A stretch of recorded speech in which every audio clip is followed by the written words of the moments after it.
the entire reason the government is not open right now is because Democrats refuse to be complicit in having millions of Americans, including 100,000 in Kentucky, your home state, if I'm remembering correctly, Scott, that rely on ACA, that would see their premiums rise several which you can deal with separately. It doesn't have to be, those two things do not go together. But the way that they're doing this right now, they're combining both. Voting to support the budget still doesn't, if you keeping it closed doesn't fix the ACA. The ACA needs to be reformed. Healthcare needs to be reformed. This is a way bigger question. You guys failed at that last time. The whole thing was repeal and replace. You had a trifecta. You tried this. You failed. David, that's not true. They're still in the concept of a plan stage. No, in terms of they've been in the concept stage since 2000. David, that was a CNN panel with David Hogg where they were discussing the Trump administration's plan to cut SNAP benefits for millions of Americans. There's an update on that we'll get to, and the conversation turned to the ACA. The panelist there was referring back to one of the many ridiculous things that Donald Trump has said when he joked that the Republicans have concepts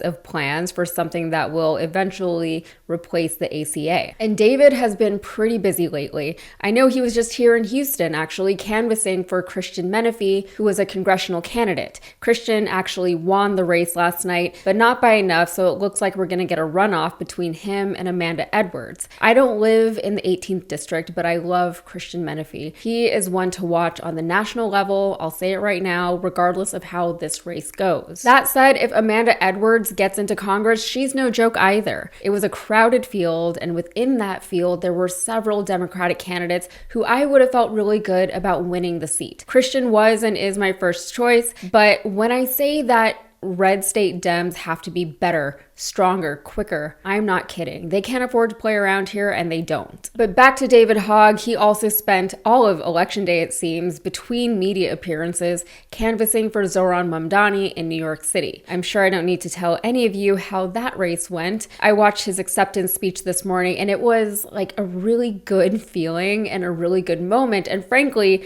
we don't get enough of those these days. So even if it's cringe or whatever, y'all just enjoy this moment, not just for New Yorkers, but for all of us and for everything his victory represents. And then buckle up, because Zohran has a long, hard road ahead of him. You better believe that they're going to try and hinder his every move as he attempts to move forward with his agenda, but hopefully he's got some really strong allies in government that will have his back, along with the support of his constituents. So let's talk about SNAP. Trump posted to Truth Social about SNAP benefits Tuesday, saying SNAP benefits, which increased by billions and billions of dollars many-fold during crooked Joe Biden's disastrous term in office due to the fact that they were haphazardly handed to anyone for the asking, as opposed to just those in need, which is the purpose of SNAP, will be given only when the radical left Democrats open up government, which they can easily do, and not before. Thank you for your attention to this matter, President DJT. So according to Trump, the Democrats have been given the impossible choice of sacrificing healthcare benefits for the American people or risking food scarcity across the country. It's not much of a choice, but as you saw in that CNN clip, Republicans really want to frame it as one. They're still attempting to blame the shutdown on the Democrats because, again, the Democrats are unwilling to concede when it comes to the healthcare of millions of Americans. And Trump seems to know this. Last night, as the election results were coming in, as he watched Republicans lose across the country, he wrote on Truth Social, "Trump wasn't on the ballot and shutdown were the two reasons that Republicans lost elections tonight, according to pollsters." So according to pollsters, he said, so perhaps that implies that he doesn't necessarily believe that that's why Republicans lost so badly last night, but it does show that he is aware on some level that the Republicans are losing the optics game when it comes to the shutdown. Seriously, who shuts down a government in the middle of an election? I know it's not the midterms, but still. And then on top of shutting down the government and everything that implies and entails, Trump was adamant that he would cut SNAP benefits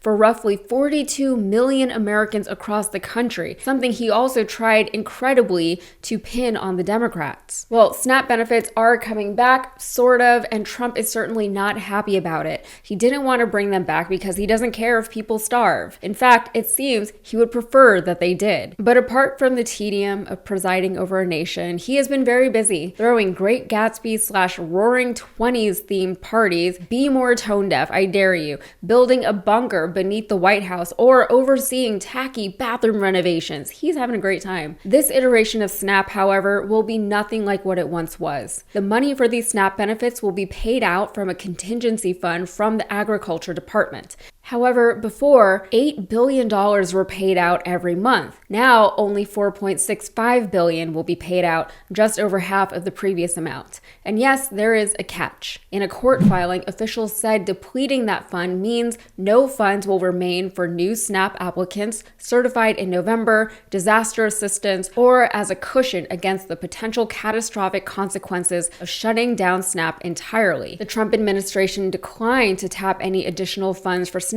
saying that could take money away from other child nutrition programs like school lunch and breakfast programs. All of this is even happening in the first place because 2 federal judges ruled that Trump cutting SNAP was unlawful, so he would have to figure out a way to reinstate the benefits. They said that Congress provided more than $5 billion in emergency funds for exactly this kind of situation, and they rejected the Trump administration's argument that it could not legally use that money to keep SNAP going. It not only can use the money, but must, the judges said. And unfortunately, even though SNAP has been partially reinstated, delays are expected. The government said Monday that state agencies will have to recode their eligibility systems to adjust for the reduced benefits, and it is unclear how quickly state systems will be able to do so. It warned that in some states, these system changes will take anywhere from a few weeks to up to several months. No word on what these people are supposed to do for the next several months. So states and just people are trying to figure out ways to fill in the gaping holes that the Trump administration has blown through our social infrastructure. Without federal funding, states are doing what they can to support their residents, but the Trump administration has said that they will not be at any point reimbursing states for any payouts that they make. Food banks and pantries are also kicking into high gear, but there's only so much